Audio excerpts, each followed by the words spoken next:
আসলে তাদের ধারণাটি ভুল ছিল।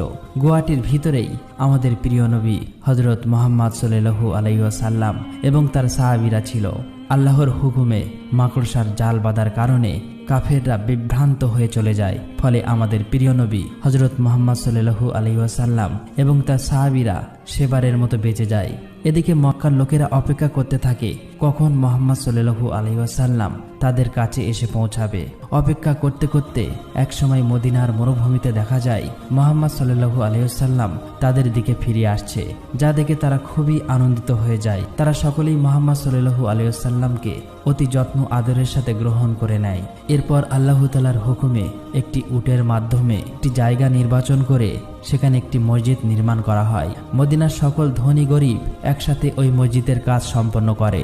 এরপর হযরত হামজা বলে, মসজিদে কি যেন একটা কমতি রয়েছে। তখন এক সাহাবী বলে, সকলকে আল্লাহর কথা স্মরণ করে দেওয়ার জন্য আমাদের একটি ঘণ্টা রাখার প্রয়োজন।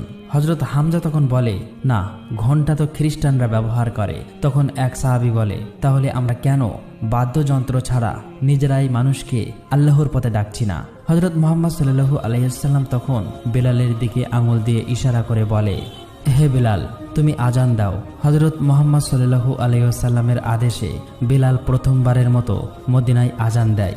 অন্যদিকে মক্কা তো ছিল এখন পুরোপুরি ফাঁকা। সেখানে হযরত মুহাম্মদ সাল্লাল্লাহু আলাইহি ওয়াসাল্লামের অনুসারীরা বা তার গোত্রের কেউ ছিল না।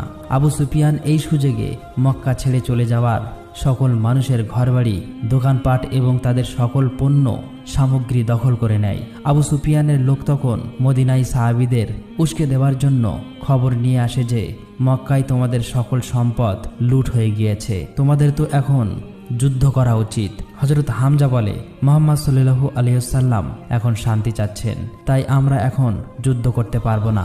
হযরত হামজা রাদিয়াল্লাহু তাআলা আনহু হযরত মুহাম্মদ সাল্লাল্লাহু আলাইহি ওয়াসাল্লামের কাছে গিয়ে বলল, ইয়া রাসূলুল্লাহ, আমাকে যুদ্ধের অনুমতি দিন। যুদ্ধের অনুমতি চাইলে নবীজি তখন আল্লাহর হুকুম না থাকায় তাদেরকে মানা করে দেয়। মুহাম্মদ সাল্লাল্লাহু আলাইহি ওয়াসাল্লাম তখন আল্লাহর কাছে দোয়া করল। কিছুদিনের মধ্যেই আল্লাহ তাআলা তাদেরকে যুদ্ধ করার অনুমতি দেয়। নবীজি তখন সকলকে যুদ্ধের ব্যাপারটি ঘোষণা করে দেয়। সকলেই তাই প্রস্তুত হয়ে রওনা দেয় বদরের প্রান্তে। সেখানে গিয়ে তারা কয়েকটি কূপের কাছাকাছি তাদের তাঁবু খাটায়। এদিকে উতবা খবর নিয়ে আসে মুহাম্মদ সাল্লাল্লাহু আলাইহি ওয়াসাল্লাম তার কাফেলা নিয়ে যুদ্ধের উদ্দেশ্যে মক্কার দিকে রওনা দিয়েছে।